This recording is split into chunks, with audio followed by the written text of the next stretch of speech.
Imagine standing in the shadowed corridors of the Alcazar of Madrid on a sweltering summer morning in 1665. The air is heavy, thick with the cloying scent of incense and the sharp, metallic tang of blood-soaked linens. Beyond the massive oak doors, the anguished cries of a woman in childbirth pierce the oppressive silence. This is no ordinary birth, it is the culmination of nearly 2 centuries of calculated genetic catastrophe, a moment when the Habsburg dynasty's relentless pursuit of bloodline purity manifests in flesh and bone. The woman in labor is Queen Mariana of Austria, both niece and wife to King Philip IV of Spain. The man pacing the polished marble floors outside is not only her husband and king, but also her uncle, 30 years her senior. The child struggling to enter the world is Charles II, whose very existence will embody the horrifying consequences of royal inbreeding taken to its grotesque extreme. The palace hums with tension, its stone walls seeming to pulse with dread. Courtiers glide silently in silk slippers, their whispers barely audible, their faces taut with anxiety. They know, as does every soul in the Alcazar, that the Spanish Habsburg line teeters on the brink of extinction. Previous heirs, Philip Prospero and Maria Teresa, succumbed to frail bodies unable to sustain life. Now, as Mariana's screams echo through the halls, the fate of an empire hangs in the balance. The true horror lies not in this moment, but in the deliberate choices spanning generations that led here. Each marriage, each alliance sealed with familial blood, each decision to wed cousin to cousin or uncle to niece, was a step toward this inevitable disaster. The Habsburgs did not stumble into genetic ruin, they orchestrated it with the precision of a requiem. To grasp the magnitude of this tragedy, we must journey back to the origins of Habsburg power. The dynasty's rise began in the 13th century, when they emerged as a prominent force in Europe, securing influence through strategic alliances and military prowess. However, their true genetic experiment took shape under Emperor Maximilian I in the late 15th century. Maximilian embraced a motto that would define the family's strategy: Bella gerent ali, tu felix Austria nube. Let others wage war. You, happy Austria, marry. For the Habsburgs, marriage was not about love or even mere political alliance in the traditional sense. It was a calculated tool to amass power through bloodlines, ensuring that wealth, territories, and influence remained tightly confined within the family circle. This approach initially proved brilliant. Through a series of carefully orchestrated marriages, the Habsburgs gained control over vast territories. By 1519, when Charles V ascended the throne, their empire stretched from Spain to Austria, from the Netherlands to Naples, encompassing colonies in the New World. The phrase, "the sun never sets," was born to describe this sprawling dominion, a testament to the dynasty's unmatched reach. Yet, even as their political might soared, the seeds of genetic decay were sown. Charles V was himself a product of a first-cousin marriage, his parents, Philip I of Castile and Joanna of Castile, sharing grandparents.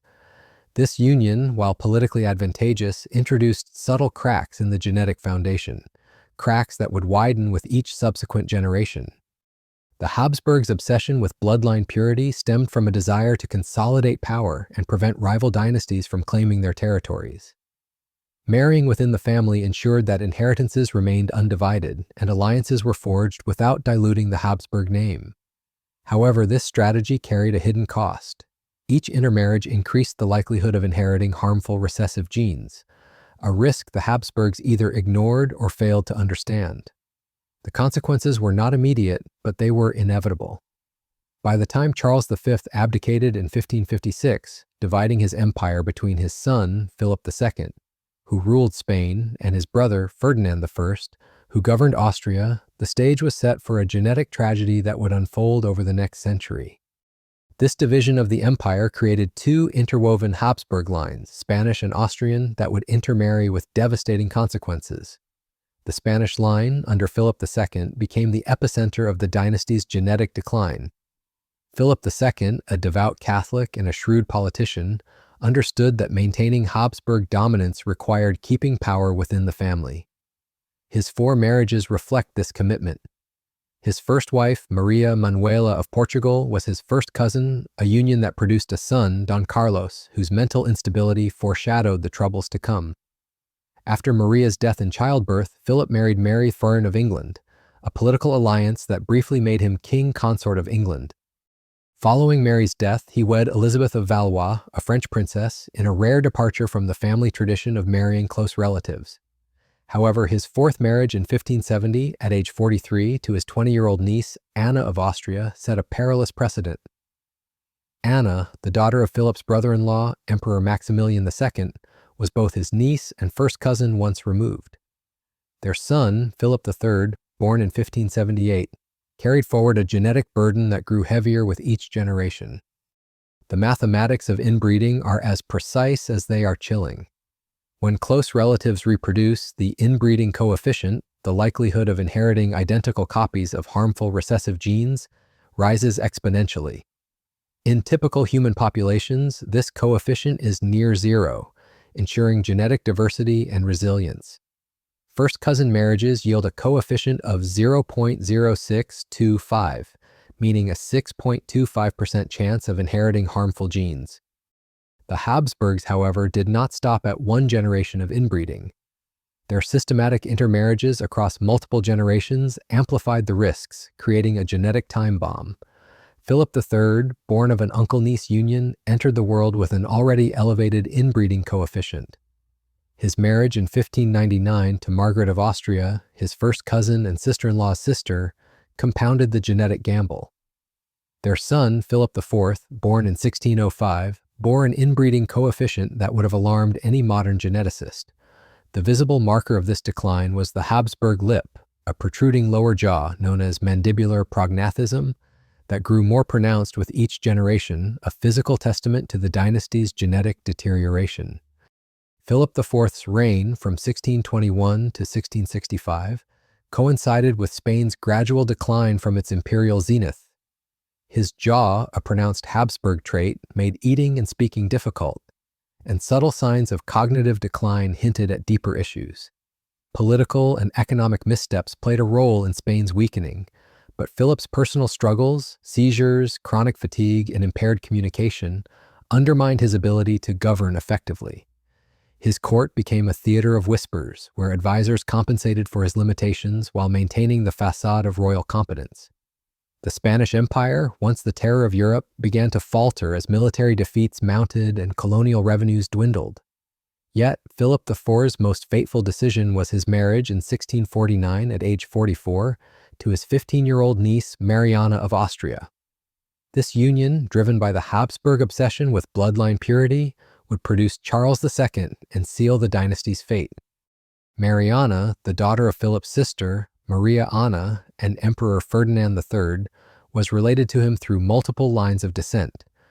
Originally betrothed to Philip's son, Balthazar Charles, she was reassigned to Philip after Balthazar's death in 1646. The 29-year age gap was irrelevant to the Habsburgs. What mattered was keeping the bloodline pure. Mariana, frail and nervous, struggled with the weight of queenship. Raised in the Austrian court with the expectation of a familial marriage, she was unprepared for the reality of being wed to her uncle. Court records describe her frequent illnesses, difficulty with public speaking, and bouts of melancholy, traits that would echo in her son. The union produced several children, but most died young. Maria Theresa, born in 1638 from Philip's first marriage, survived to marry Louis XIV of France. Philip Prospero, born in 1657 to Mariana, was a frail heir whose short life foreshadowed the horrors to come. He struggled to walk, suffered seizures, and died in 1661 at age 4. The pressure on Mariana to produce another heir was immense, as the Spanish Empire desperately needed a strong ruler to navigate its mounting crises. On November 6, 1665, Charles II was born after a grueling labor that nearly killed both mother and child. The attending physicians and midwives were horrified by the infant's appearance: a disproportionately large head, underdeveloped limbs, and grotesquely distorted facial features. The Habsburg lip reached its apex in Charles II, rendering his lower jaw so protruding that his teeth couldn't meet, making chewing impossible. His mental development lagged severely. He didn't speak until age 4, and his speech was barely intelligible. He couldn't walk unaided until age 8, and his motor skills remained compromised throughout his life. The court physicians, limited by 17th century medicine, attributed his condition to supernatural causes, curses, divine punishment, or evil spirits. Modern genetics reveals the truth. Charles II's inbreeding coefficient of 0.254, higher than that of a child born to siblings, meant he inherited identical copies of recessive genes at an unprecedented rate. He suffered from mandibular prognathism, mental retardation, epilepsy, and metabolic disorders, his body a living testament to 2 centuries of genetic mismanagement. The Spanish court labored to conceal Charles II's condition. Official portraits were manipulated to downplay his deformities, and ceremonies were choreographed to mask his limitations. Yet, whispers spread across Europe about the Mad King of Spain. Charles II's birth marked not just the arrival of a frail heir, but the beginning of the end for the Spanish Habsburgs, a dynasty that had gambled its future on the purity of its bloodline and lost. The tragedy of Charles II, born in the shadowed halls of the Alcazar of Madrid in 1665, cannot be fully understood without tracing the ascent of the Habsburg dynasty and the perilous path they charted through their marriage practices. The Habsburg story begins in the 13th century when they emerged as a formidable force in Europe, leveraging strategic alliances and military conquests to secure their influence. However, their true ascent to power and the seeds of their eventual downfall took root in the late 15th century under Emperor Maximilian I, a visionary ruler who understood the power of dynastic unions. Maximilian I embraced a motto that would become the cornerstone of Habsburg strategy: Bella gerant ali, tu felix Austria nube, let others wage war, you, happy Austria, marry. This principle transformed marriage into a tool of empire building, far removed from notions of love or even traditional political alliances. For the Habsburgs, marriage was a calculated means to consolidate power, amass territories, and ensure that wealth and influence remained within the family. By forging unions with other royal houses, often within their own bloodline, they sought to create an unbreakable chain of loyalty and inheritance, binding their vast domains together through shared ancestry. This strategy proved remarkably effective in the short term. Through a series of meticulously planned marriages, the Habsburgs expanded their reach across Europe. By 1519, when Charles V ascended the throne, their empire was a colossus, stretching from the sunlit shores of Spain to the forested hills of Austria, from the bustling ports of the Netherlands to the vibrant cities of Naples. Their dominions extended even to the New World, where Spanish colonies fueled the empire with gold and silver. The phrase, "the sun never sets," was coined to describe this unparalleled expanse, a testament to the Habsburgs' ability to weave a complex web of alliances through marriage. Charles V, crowned Holy Roman Emperor, ruled over a domain that seemed invincible, a patchwork of territories united by the Habsburg name. Yet, beneath this glittering facade, the genetic foundation of the dynasty was already weakening. Charles V himself was a product of a first-cousin marriage, his parents, Philip I of Castile and Joanna of Castile, sharing grandparents. This union, while politically advantageous, introduced the first subtle signs of genetic vulnerability. Charles V suffered from a pronounced jaw, a condition later known as mandibular prognathism or the Habsburg lip, which made eating and speaking challenging. Though not yet debilitating, this trait hinted at the recessive genes accumulating within the family's bloodline. The Habsburgs, driven by their obsession with bloodline purity, either failed to recognize or chose to ignore the risks of their intermarriages. Their focus was on power, not posterity, and the consequences of their choices would not become fully apparent for generations. When Charles V abdicated in 1556, he divided his sprawling empire between his son, Philip II, who inherited Spain and its vast colonial holdings, and his brother, Ferdinand I, who took control of Austria and the Holy Roman Empire. This division created 2 distinct but intertwined Habsburg lines, Spanish and Austrian, that would continue to intermarry, amplifying the genetic risks with each union. The Spanish line, under Philip II, became the epicenter of the dynasty's genetic decline as their marriage practices grew increasingly insular. Philip II, a devout Catholic and a master of political strategy, understood that maintaining Habsburg dominance required keeping power within the family. His reign from 1556 to 1598 marked a turning point in the dynasty's genetic trajectory, as he embraced the family tradition of marrying close relatives with unwavering commitment. Philip II's 4 marriages reflect the Habsburg obsession with familial unions. His first wife, Maria Manuela of Portugal, was his first cousin, sharing the same grandparents. Their union produced a son, Don Carlos, whose mental instability and erratic behavior foreshadowed the genetic troubles that would plague future generations. Maria died in childbirth, a common fate in an era of limited medical knowledge, but her death did not deter Philip from continuing the family's inbreeding practices. His second marriage to Mary Thorey of England was a political alliance that briefly made him king consort of England, though it produced no heirs. After Mary's death, Philip married Elizabeth of Valois, a French princess, in a rare departure from the Habsburg tradition of marrying within the family. This union, driven by diplomatic necessity, was an exception rather than the rule. Philip's fourth and final marriage in 1570 set a dangerous precedent for the dynasty's future. At age 43, he wed his 20-year-old niece, Anna of Austria, the daughter of his brother-in-law, Emperor Maximilian II. Anna was not only his niece, but also his first cousin once removed, a union that further entangled the Habsburg family tree. The marriage of Philip II and Anna of Austria produced Philip III, born in 1578, who carried forward an increasingly heavy genetic burden. The mathematics of inbreeding are stark and unforgiving. When close relatives reproduce, the inbreeding coefficient, the likelihood of inheriting identical copies of harmful recessive genes, increases exponentially. In typical human populations, this coefficient hovers near 0, ensuring genetic diversity and resilience.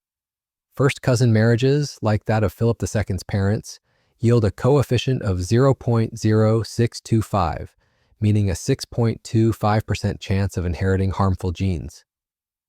Uncle-niece unions, like that of Philip II and Anna, push this coefficient even higher, doubling the risk for their offspring. The Habsburgs, however, did not stop at single-generation inbreeding. Their systematic intermarriages across multiple generations created a compounding effect, where each union increased the likelihood of genetic disorders. Philip III, born of this uncle-niece union, inherited an inbreeding coefficient that was already elevated beyond safe levels. His marriage in 1599 to Margaret of Austria, his first cousin and sister-in-law's sister, further amplified the genetic risks. Margaret was related to Philip III through multiple lines of descent, making their relationship a complex web of shared ancestry. Their son, Philip IV, born in 1605, entered the world with an inbreeding coefficient that would have been alarming to any modern geneticist. The physical manifestation of this genetic decline was the Habsburg lip, which became more pronounced in Philip IV. His lower jaw protruded noticeably, making eating and speaking difficult, and subtle signs of cognitive decline hinted at deeper issues. Contemporary portraits of Philip IV reveal a man whose regal bearing could not fully mask the physical toll of his ancestry. His jaw, a hallmark of the Habsburg line, was a visible reminder of the dynasty's genetic gamble. Philip IV's reign from 1621 to 1665 marked the beginning of Spain's decline from its imperial zenith.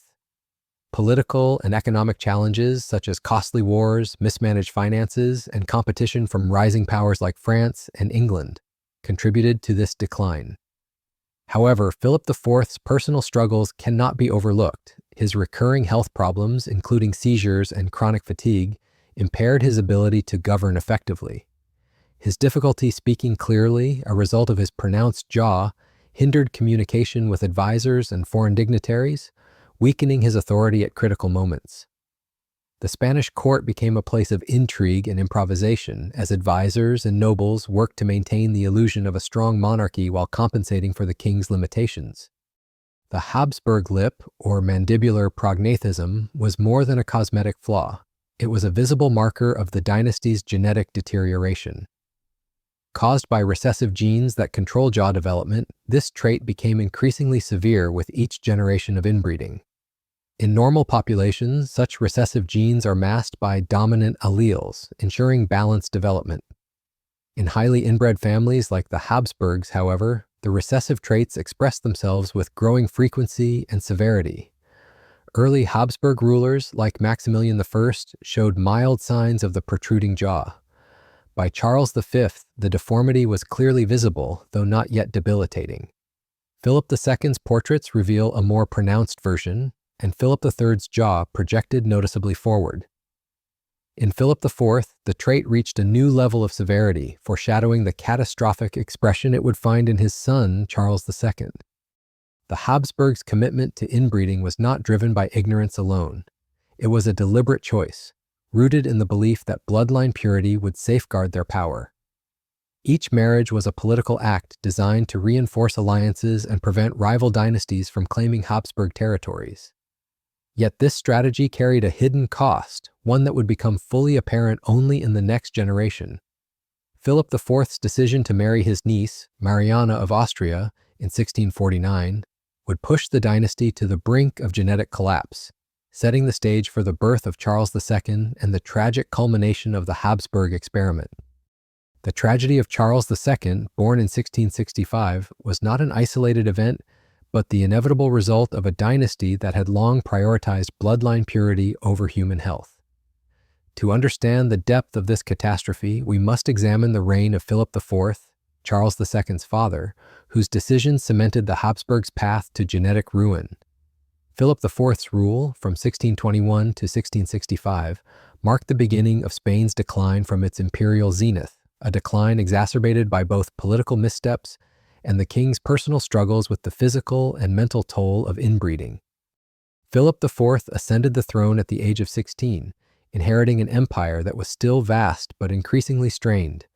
Spain's dominance, built on the wealth of its New World colonies and the military might of its armies, was beginning to falter.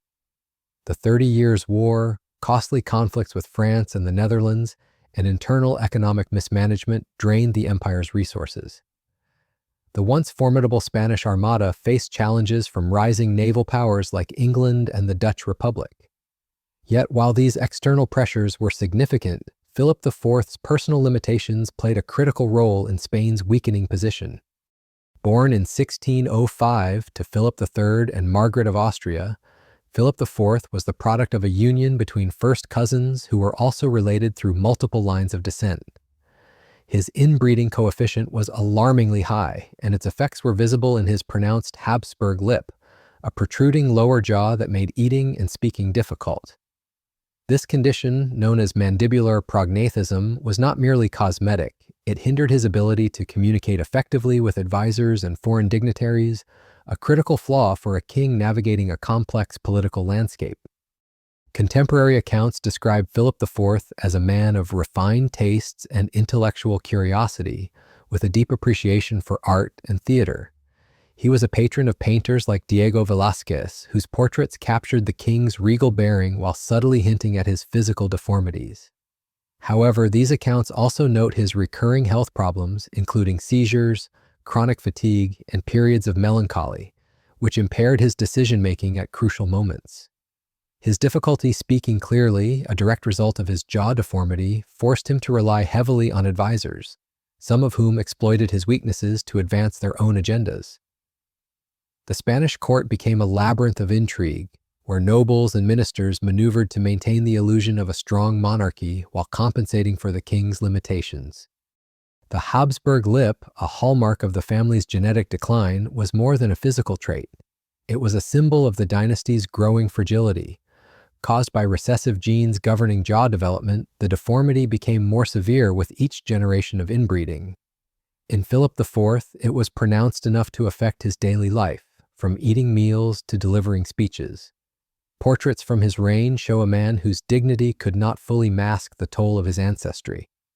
His jaw projected noticeably forward, and his health issues, seizures, digestive problems, and fatigue, suggested deeper genetic issues that would manifest more fully in his son, Charles II. The court physicians, limited by the medical knowledge of the 17th century, could offer little beyond superstitious remedies or prayers, attributing his ailments to divine will or environmental factors rather than the true cause: centuries of intermarriage. Philip IV's most consequential decision, and the one that would seal the Habsburgs' genetic fate, was his marriage in 1649 to his 15-year-old niece, Mariana of Austria. Born in 1634, Mariana was the daughter of Philip's sister, Maria Anna, and Emperor Ferdinand III of Austria, making her not only his niece but also his first cousin, once removed and related through multiple other lines of descent. This union was a stark demonstration of the Habsburgs' unwavering commitment to bloodline purity. Mariana had originally been betrothed to Philip's son, Balthazar Charles, the heir to the Spanish throne. However, when Balthazar died unexpectedly in 1646 at the age of 16, the Habsburgs simply reassigned Mariana to Philip himself, despite the 29-year age gap. For the Habsburgs, such considerations were irrelevant. What mattered was keeping the bloodline intact and the inheritance within the family circle. Mariana of Austria was ill-prepared for the burdens of queenship. Raised in the Austrian court with the expectation of a familial marriage, she was a frail and nervous young woman, unaccustomed to the intense scrutiny and political machinations of the Spanish court. Contemporary accounts describe her as delicate, prone to frequent illnesses, and struggling with public speaking. Her letters to family members in Austria reveal a sense of overwhelm as she grappled with the responsibilities of being queen to her own uncle. Her tendency toward melancholy and nervous disposition would later appear in magnified form in her son, Charles II, suggesting that she too carried the genetic burden of the Habsburg bloodline. The marriage of Philip IV and Mariana produced several children, but most succumbed to the frailties inherited from their inbred ancestry.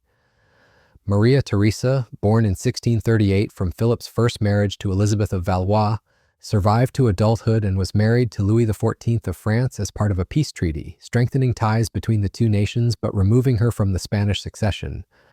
Philip Prospero, born in 1657 to Mariana, was hailed as the heir to the Spanish throne, but his health was precarious from birth. Court records describe a child who struggled to walk, spoke with difficulty, and suffered from frequent seizures. His immune system was so compromised that common childhood illnesses posed life-threatening risks.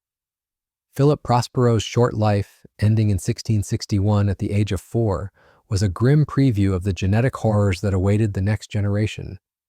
His death left the Spanish court in desperate need of an heir, placing immense pressure on Mariana to produce another son. The Spanish Empire, already weakened by military defeats and economic decline, desperately needed a strong ruler to maintain its position in European politics. The loss of Philip Prospero intensified the court's anxiety as the Habsburg line grew ever closer to extinction. The genetic odds were stacked against any child born of Philip IV and Mariana's union. Their inbreeding coefficient was so high that their offspring faced an extreme risk of genetic disorders, physical deformities, and mental disabilities. The court, unaware of the scientific basis for these risks, clung to hope and tradition, believing that divine intervention or sheer willpower could overcome the dynasty's mounting troubles. Philip IV's reign was a paradox of grandeur and decay. The Spanish court remained a center of cultural splendor, with lavish ceremonies, grand palaces, and masterpieces of art and architecture.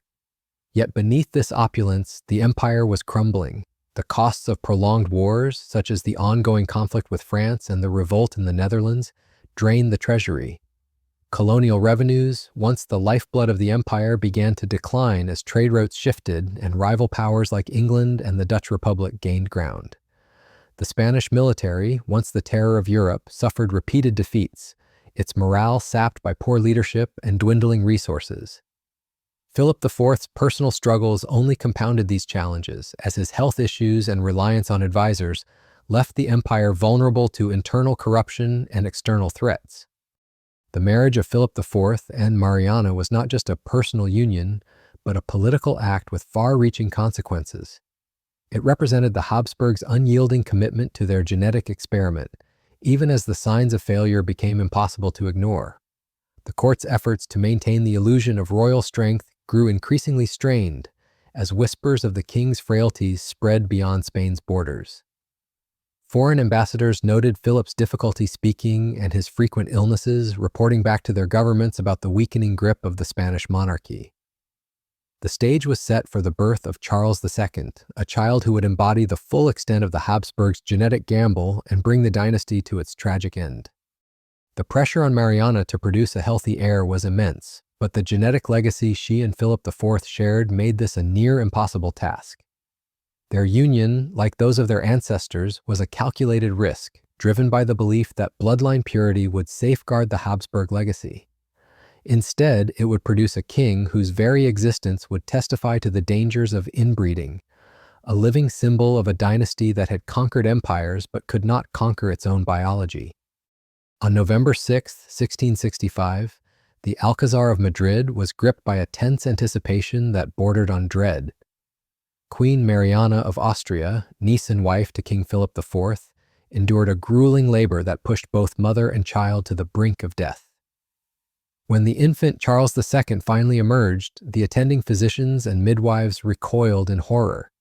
His appearance was shocking, even by the standards of a dynasty accustomed to physical anomalies. His head was disproportionately large, his limbs frail and underdeveloped, and his facial features grotesquely distorted.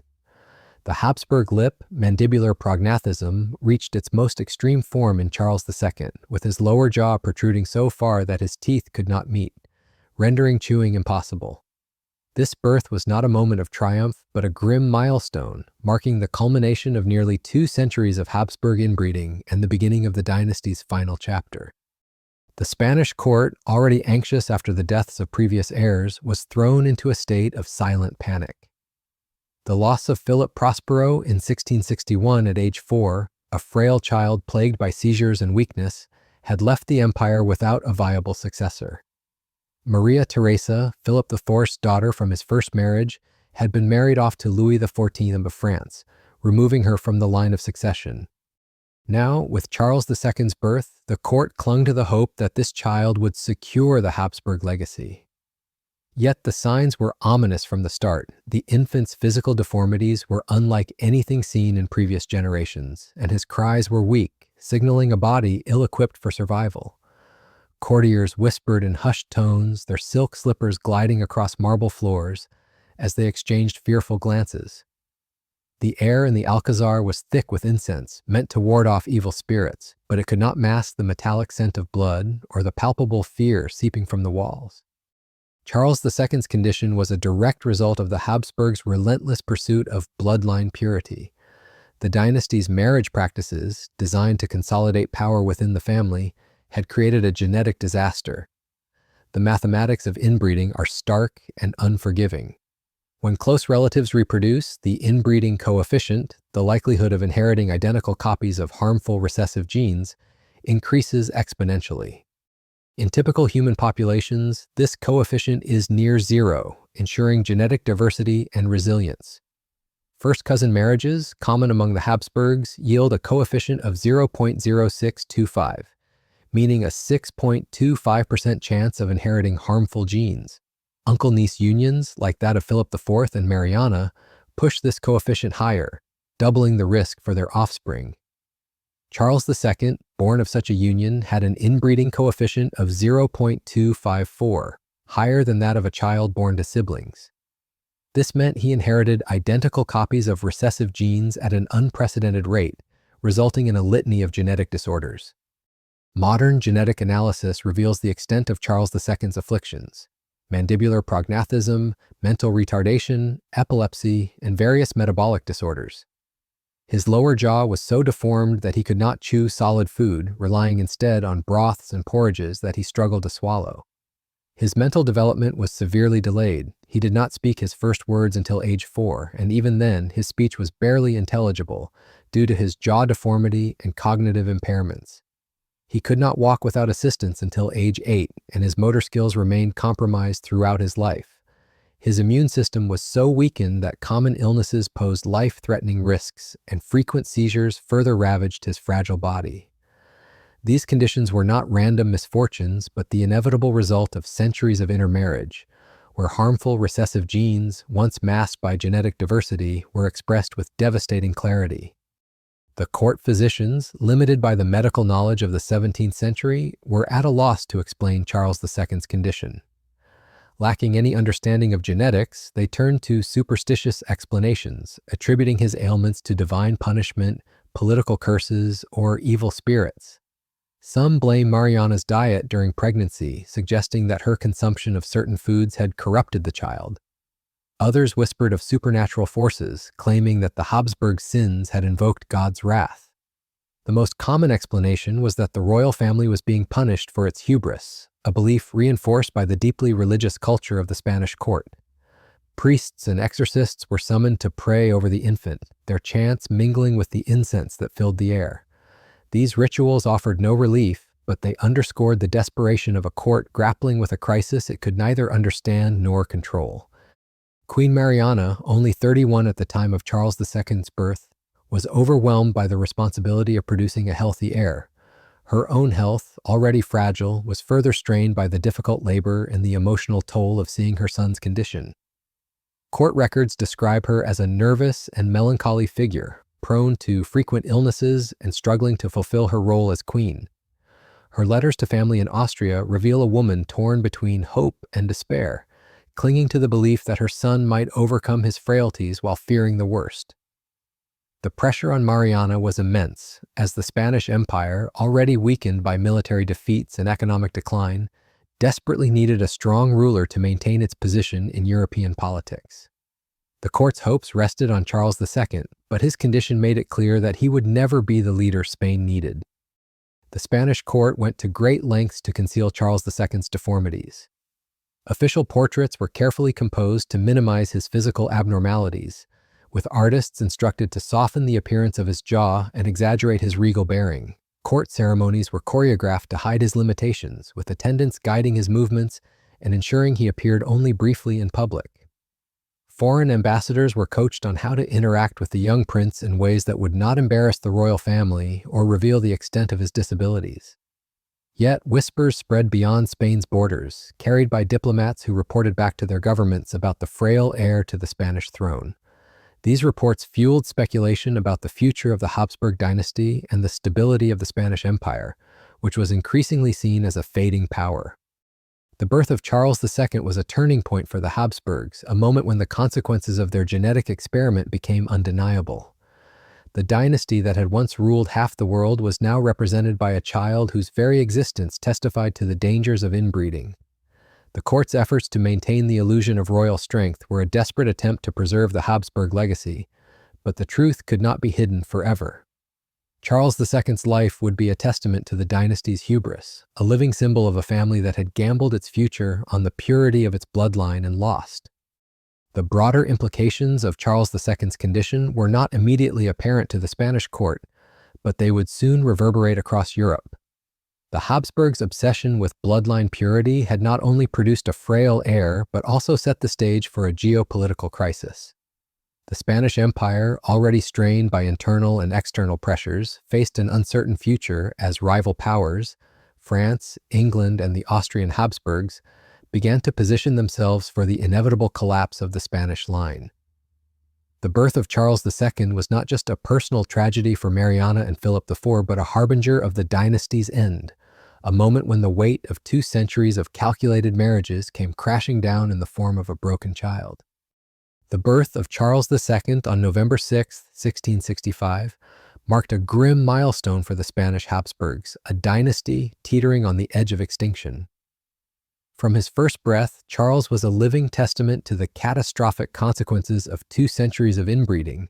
His frail body and distorted features, a stark warning of the genetic price paid for bloodline purity.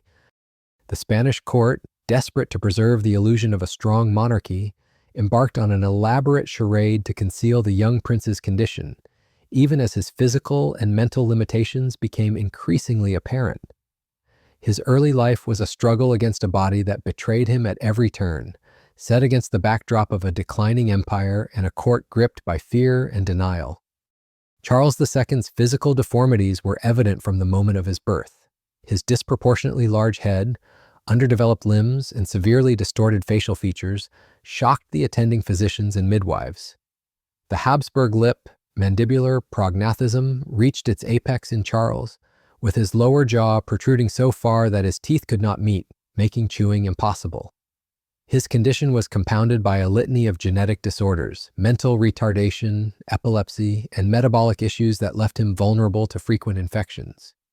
He did not speak his first words until age 4, and even then, his speech was barely intelligible. garbled by his jaw deformity and cognitive impairments. Walking was an even greater challenge. He could not move without assistance until age 8, and his motor skills remained severely compromised. His immune system, weakened by his genetic makeup, struggled to fend off even minor illnesses, which often left him bedridden for weeks. The Spanish court, steeped in tradition and religious fervor, was ill-equipped to understand the scientific basis of Charles's condition. Lacking knowledge of genetics, court physicians attributed his ailments to supernatural causes, divine punishment, curses, or malevolent spirits. Some suggested that Queen Mariana's diet during pregnancy had caused the child's deformities, while others whispered that the Habsburg sins had invoked God's wrath. Priests were summoned to perform exorcisms and blessings over the infant, their chants echoing through the incense-filled halls of the Alcazar. These rituals, though fervent, were futile, offering no relief for a condition rooted in the dynasty's tangled family tree. Modern genetic analysis reveals that Charles II's inbreeding coefficient of 0.254, higher than that of a child born to siblings, resulted in an unprecedented accumulation of harmful recessive genes. Every mutation carried by his ancestors was expressed in his tortured body, a biological catastrophe centuries in the making. Queen Mariana, only 31 at the time of Charles's birth, was overwhelmed by the challenges of raising such a frail child. Her own health, already fragile from a difficult labor and the stresses of queenship, deteriorated further as she grappled with her son's condition. Court records describe her as a nervous and melancholic figure, prone to frequent illnesses and bouts of despair. Her letters to family in Austria reveal a mother torn between hope and resignation, desperately seeking cures for her son while fearing he would never fulfill his role as heir. Mariana consulted physicians, priests, and even folk healers, hoping for a miracle to alleviate Charles's suffering. Her protective instincts grew stronger as he aged, shielding him from the harsh realities of his condition, while pushing him to meet the expectations of royalty, a nearly impossible task given his limitations. The court's efforts to conceal Charles II's condition were both elaborate and desperate. Official portraits were carefully crafted to downplay his deformities, with artists instructed to soften the appearance of his jaw and emphasize his regal attire. Ceremonies were choreographed to minimize his public appearances, with attendants guiding his movements to mask his physical weaknesses. When Charles was presented to the court or foreign dignitaries, these events were brief and tightly controlled, ensuring that his inability to speak clearly or move independently went unnoticed. Foreign ambassadors, however, were not easily deceived. Their reports back to their governments described a frail and sickly prince, raising doubts about the future of the Spanish monarchy. Whispers of the mad prince began to circulate across European courts, fueling speculation about Spain's stability and the viability of the Habsburg line. Charles II's early years were marked by constant medical interventions, most of which were ineffective or even harmful. Physicians prescribed a range of treatments from herbal remedies to bloodletting in a futile attempt to strengthen his fragile body. His diet was restricted to broths, porridges, and other soft foods that he could swallow without chewing, but even these caused difficulties due to his jaw deformity. He remained painfully thin, his body unable to extract adequate nutrition, which further weakened his already compromised immune system. Frequent seizures, a hallmark of his epilepsy, left him exhausted and disoriented, sometimes lasting for hours and requiring constant supervision. These episodes were particularly distressing for the court as Charles's distorted features became even more pronounced during convulsions, a grim reminder of the dynasty's genetic decline. The psychological toll on Charles was profound, even in his early years. Trapped in a body that limited his every action, surrounded by courtiers who treated him with a mix of pity and deference, he began to develop signs of paranoia and mistrust. He was acutely aware, even as a child, that he was different, a fact reinforced by the hushed conversations and averted gazes of those around him. His inability to engage in normal childhood activities, running, playing, or even speaking clearly, isolated him from his peers, leaving him dependent on a small circle of trusted servants and his mother. Mariana's protective nature, while well-intentioned, further isolated Charles, creating a bubble around him that shielded him from reality but also deepened his sense of alienation. The Spanish Empire, already weakened by economic decline and military setbacks, faced mounting challenges during Charles II's early years. The loss of territories in the Netherlands and defeats in the 30 Years' War had eroded Spain's dominance, while internal corruption and mismanagement drained the treasury.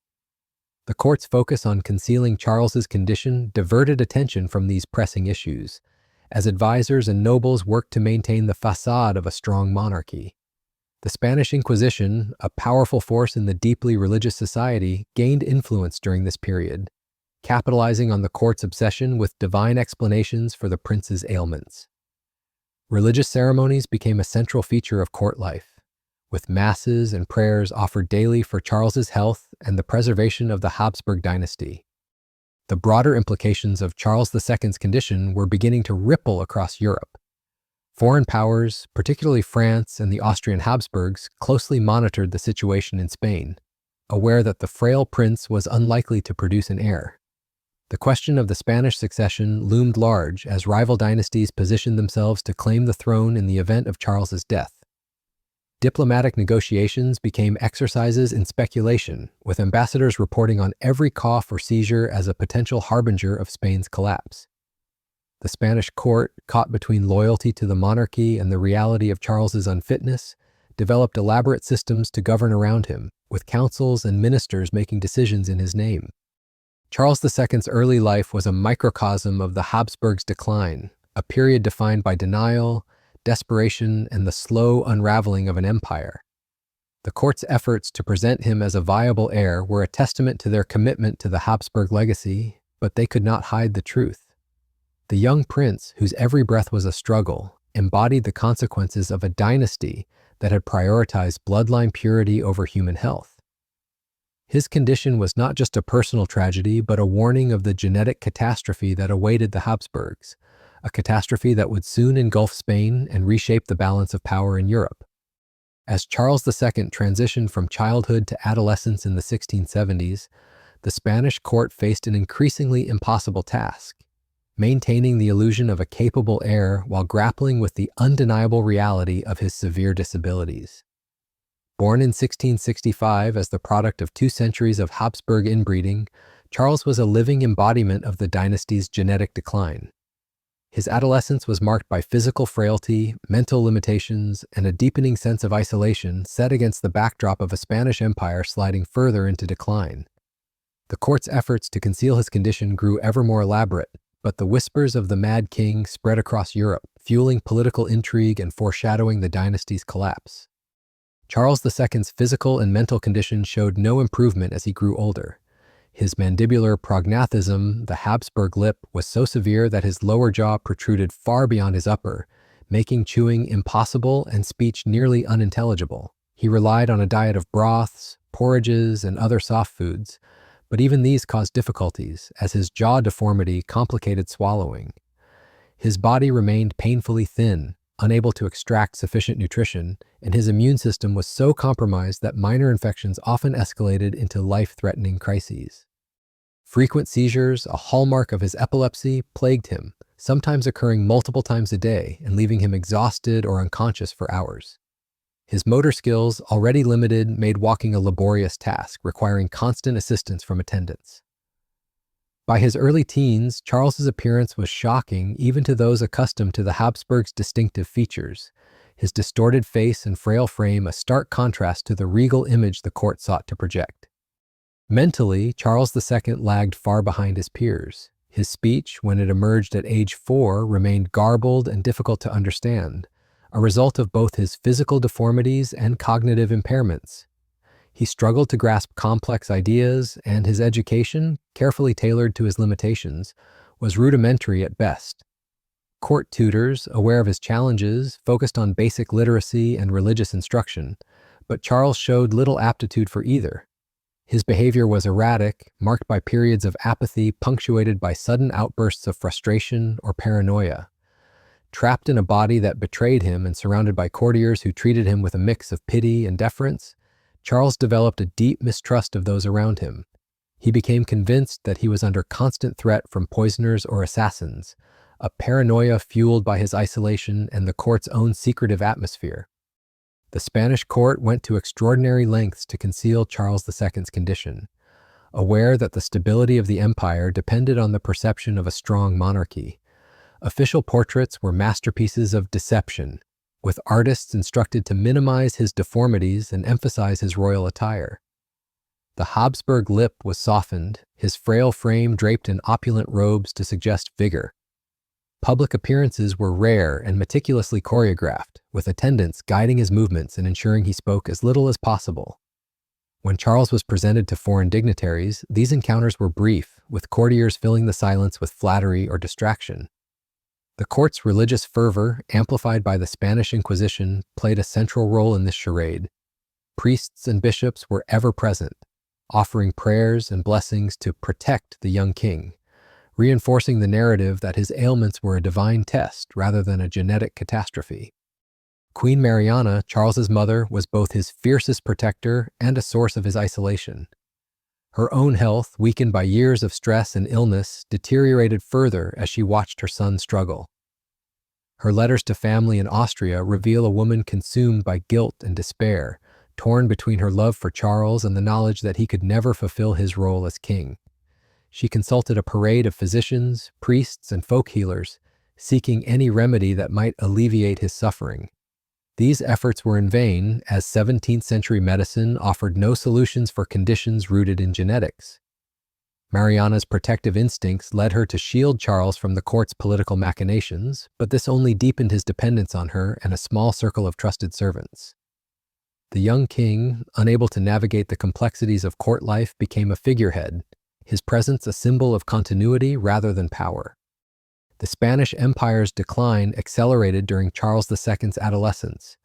The economic toll of prolonged wars, mismanaged colonial revenues, and internal corruption left the treasury depleted.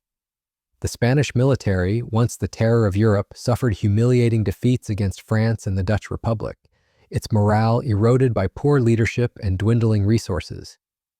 The court's focus on concealing Charles's condition diverted attention from these crises, as advisors and nobles grappled with governing an empire without a capable ruler. The Spanish Inquisition, seizing on the court's religious obsession, gained even greater influence, promoting the idea that Spain's troubles and Charles's ailments were divine punishment for moral failings. This narrative, while comforting to some, only deepened the sense of despair that permeated the court. Foreign powers, particularly France and the Austrian Habsburgs, closely monitored Charles II's health, aware that his survival was precarious and his ability to produce an heir doubtful. Diplomatic correspondence from the period reveals a Europe increasingly preoccupied with the question of the Spanish succession. Ambassadors stationed in Madrid reported on every seizure, every illness, and every public appearance, analyzing the young king's condition for signs of imminent collapse. France, under Louis XIV, had a strong claim to the Spanish throne through Maria Theresa, Charles's half-sister, while the Austrian Habsburgs argued that the Spanish territories should revert to their branch of the family. Other powers, including England and the Dutch Republic, formed alliances to counterbalance French or Austrian ambitions, setting the stage for the War of the Spanish Succession. Charles II's psychological state deteriorated as he entered his teens. His paranoia grew more pronounced, fueled by the court's secretive atmosphere and his own awareness of his limitations. He was not oblivious to his role as the last hope of the Habsburg line, a burden that weighed heavily on his fragile mind. He developed elaborate rituals around food and daily activities, refusing to eat anything that had not been tested by trusted servants. His fear of poisoning led to complex food-tasting ceremonies, with courtiers sampling every dish before it reached his lips. These rituals, born of paranoia, became a daily ordeal, further isolating him from the court.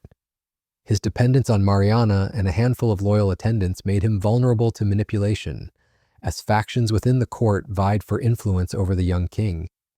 The cultural and intellectual life of Spain during Charles II's adolescence reflected the empire's decay.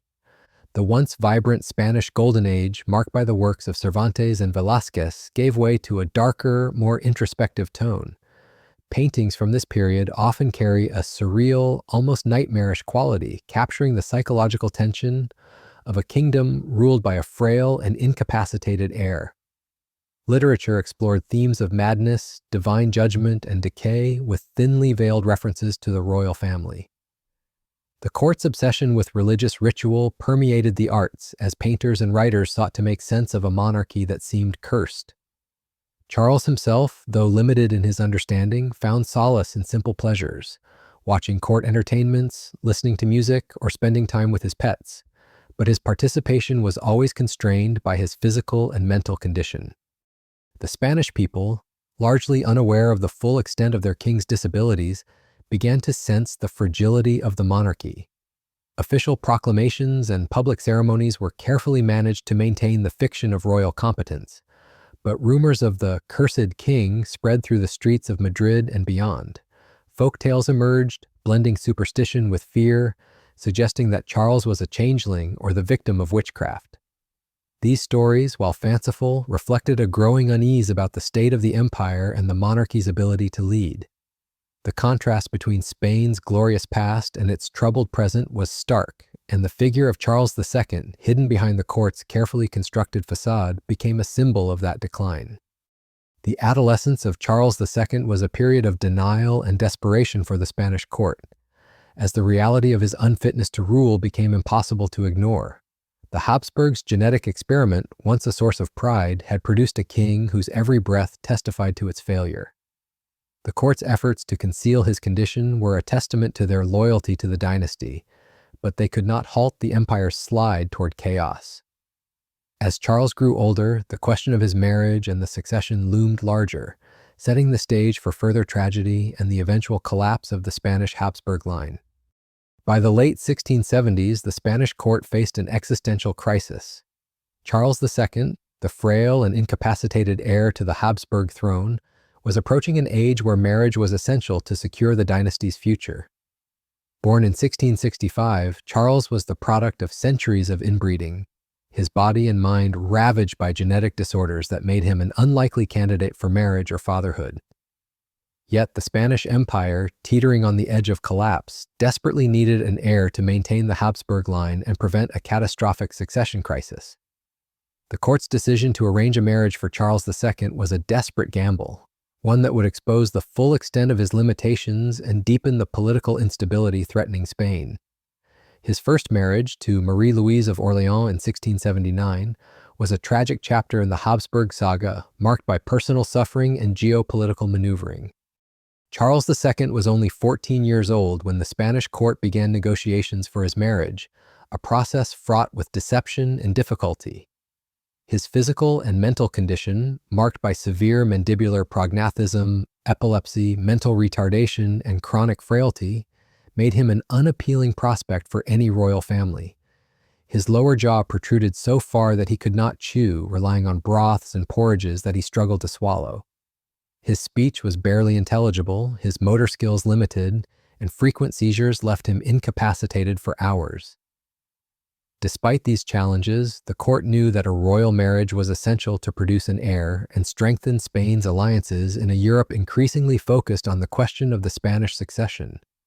The Habsburgs' genetic decline was no longer a secret, and foreign courts whispered of the mad king whose very existence threatened the stability of the empire. The choice of Marie-Louise of Orléans, a 17-year-old French princess and niece of Louis XIV, was driven by political necessity rather than hope for a successful union. The marriage was intended to strengthen ties between Spain and France, which had been adversaries in recent wars, including the War of Devolution and the Franco-Dutch War. Louis XIV, eager to position France favorably in the impending succession crisis, saw the marriage as a way to secure influence over Spain. Marie-Louise, described as vibrant, intelligent, and beautiful, was everything Charles II was not. Her arrival in Spain in 1679 was a stark contrast to the somber atmosphere of the Spanish court. Contemporary accounts describe a young woman full of life, accustomed to the lively French court, who was unprepared for the grim reality of her new role as queen to a king who could barely function. The wedding ceremony was a grim spectacle, reflecting the tragedy of the union. Charles, barely able to stand without assistance, seemed only dimly aware of the proceedings. His attendants propped him up, guiding his movements to maintain the illusion of regal dignity. Marie-Louise, by contrast, appeared visibly distressed, her fear and discomfort evident to those in attendance. The court's efforts to present Charles as a capable monarch were strained, with courtiers filling the silence with elaborate speeches and religious blessings to distract from his obvious frailties. The consummation of the marriage, a critical expectation for producing an heir, was delayed for months due to Charles's physical and mental limitations. His inability to understand or engage in marital relations was a source of profound embarrassment for the court, which went to great lengths to keep this fact hidden from foreign observers. Marie-Louise's letters to her family in France provide heartbreaking insight into her life as Charles II's wife. She described him as more dead than alive, unable to hold coherent conversations or participate in court activities. His constant drooling, seizures, and unintelligible speech horrified her, and she struggled to reconcile her role as queen with the reality of her husband's condition. The psychological toll of the marriage was immense. Marie-Louise, isolated in a foreign court, found herself surrounded by intrigue and suspicion, as Spanish nobles and French diplomats maneuvered for influence over the childless couple. Her vibrant personality dimmed under the weight of her circumstances, and her health began to deteriorate, marked by bouts of melancholy and physical exhaustion. The Spanish court's efforts to conceal Charles II's condition intensified during his marriage. Official portraits depicted him as a regal figure, his deformities softened by artistic license. Public appearances were limited to brief, carefully staged events, with attendants ensuring he remained upright and silent. The court's religious fervor, amplified by the Spanish Inquisition, played a central role in maintaining this facade. Priests offered constant prayers for the king's health and the success of the marriage, framing Charles's ailments as a divine test rather than a genetic catastrophe. Yet these efforts could not fully suppress the truth. Foreign ambassadors, particularly those from France, reported back on the king's bizarre behavior and obvious incapacity, fueling speculation about Spain's future. The failure of the marriage to produce an heir was a devastating blow to the Spanish court. Marie-Louise's letters reveal her growing certainty that Charles was incapable of fathering children, a reality that became apparent as months turned into years without a pregnancy. The court, desperate to maintain hope, spread rumors of impending heirs, but these were quickly dispelled by the lack of evidence. The Spanish Empire, already weakened by economic decline, military defeats, and internal corruption, faced mounting pressure as the prospect of a childless king loomed. The question of the Spanish succession became a central concern in European diplomacy, with France, Austria, and other powers positioning themselves to claim the throne upon Charles's death. Marie-Louise's health continued to decline under the strain of her impossible situation. By 1689, at the age of 26, she died suddenly, leaving no heirs and deepening the crisis surrounding the Habsburg dynasty. Contemporary rumors suggested poison, a reflection of the political tensions surrounding the succession, but modern historians attribute her death to the psychological and physical toll of her marriage. Her passing was a tragedy not only for her, but also for the Spanish court, which had pinned its hopes on her ability to produce an heir despite Charles's limitations. The failure of the marriage underscored the futility of the Habsburgs' genetic experiment, as the dynasty's obsession with bloodline purity had produced a king incapable of continuing the line. The Spanish court's response to Marie-Louise's death was a mix of grief and desperation. Charles II, though limited in his understanding, was reportedly affected by her loss, showing signs of distress that added to his already fragile mental state. His paranoia grew more pronounced as he became convinced that her death was the result of a plot against him. The court, meanwhile, faced the daunting task of finding another bride for a king whose condition was deteriorating. The failure of the first marriage intensified the pressure on Charles to produce an heir, but it also made clear that such an outcome was increasingly unlikely. The Spanish Empire, already a shadow of its former glory, stood on the brink of a succession crisis that would reshape Europe. The marriage of Charles II and Marie-Louise was a microcosm of the Habsburgs' decline, a union doomed by the king's genetic afflictions and the court's inability to confront the truth. The Spanish monarchy, once the most powerful in Europe, was now represented by a king whose very existence testified to the dangers of inbreeding. As Charles entered his 20s, the court's efforts to maintain the illusion of royal competence grew ever more strained, while foreign powers circled, anticipating the collapse of the Habsburg line. The stage was set for Charles's second marriage and the final tragic years of his reign, as the dynasty's genetic gamble reached its inevitable conclusion. As Charles II entered his 20s in the 1680s, the Spanish court faced an undeniable reality. The Habsburg dynasty was on the brink of extinction, its legacy embodied by a king whose body and mind were ravaged by the genetic consequences of inbreeding. Born in 1665 to Philip IV and Mariana of Austria, Charles II was a living testament to the dynasty's obsession with bloodline purity, his severe deformities and disabilities a stark warning of the perils of their marriage practices. His first marriage to Marie-Louise of Orléans had ended in tragedy, producing no heirs and leaving the Spanish Empire in a deepening succession crisis. The court's desperate efforts to secure the Habsburg line led to a second marriage, but Charles's deteriorating condition, Spain's decline, and the looming specter of war would bring the dynasty to its tragic end. In 1690, at the age of 24, Charles II married Maria Anna of Neuburg, a German princess chosen to strengthen ties with the Austrian Habsburgs and bolster Spain's position against French ambitions. Like his first marriage, this union was driven by political necessity, but it was equally doomed. Maria Anna, described as intelligent and ambitious, was unprepared for the reality of her husband's condition. Charles's physical frailties had worsened with age, his mandibular prognathism made eating and speaking nearly impossible, and his emaciated frame barely sustained him. Frequent seizures, a hallmark of his epilepsy, left him unconscious for hours, and his mental state had deteriorated into paranoia and confusion. Maria Anna's letters to her family reveal a woman horrified by her husband's bizarre behavior, his obsession with mirrors, his violent outbursts, and his insistence on elaborate rituals to ward off imagined threats. The marriage, like the first, produced no heirs, as Charles's genetic disorders rendered him incapable of fathering children. The Spanish court's efforts to conceal Charles II's condition grew increasingly futile. Official portraits continued to soften his deformities, depicting him as a regal figure draped in opulent robes, but the truth was impossible to hide.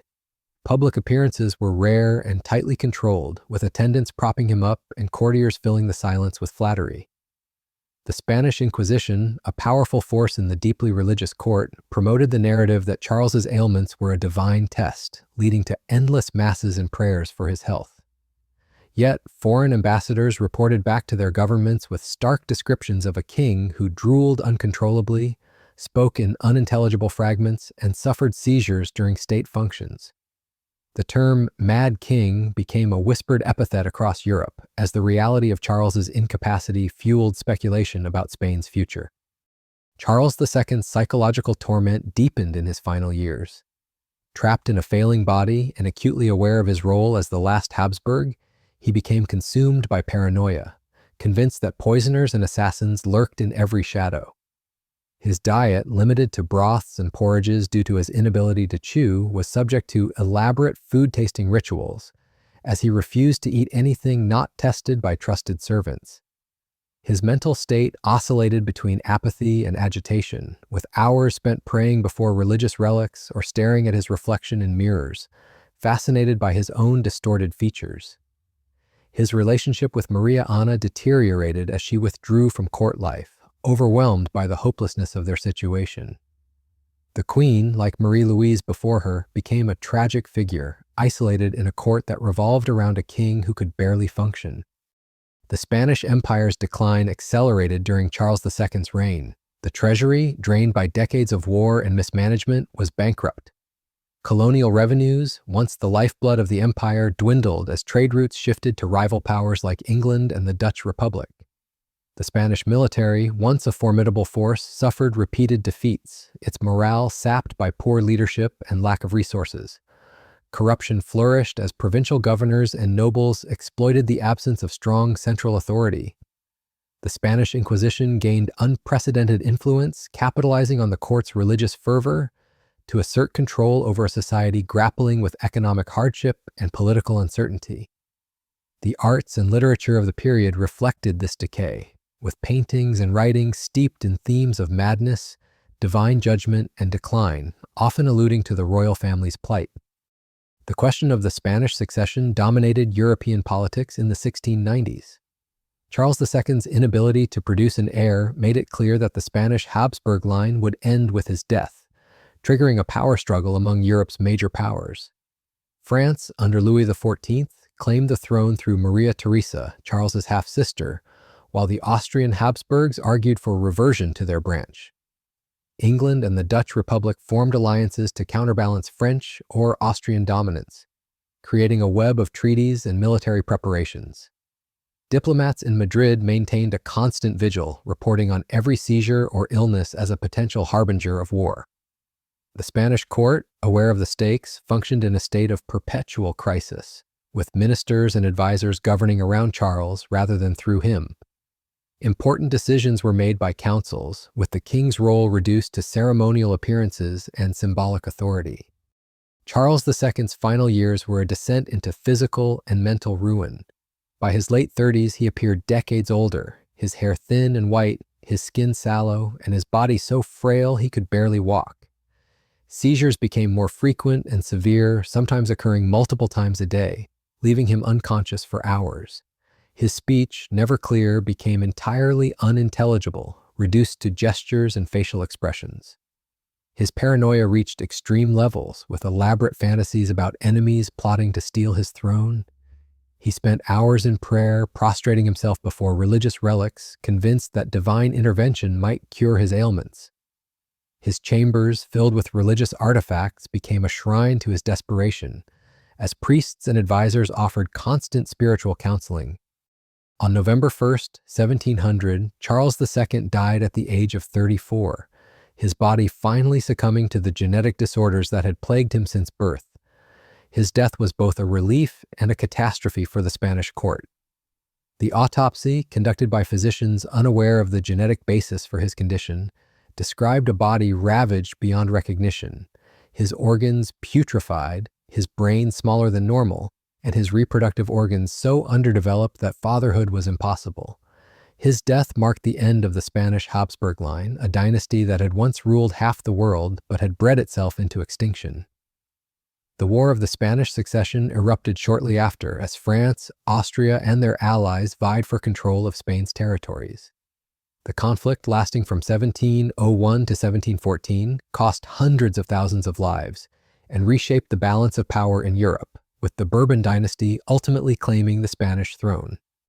Charles II's story became a cautionary tale, echoing through the centuries as a warning of the dangers of genetic isolation.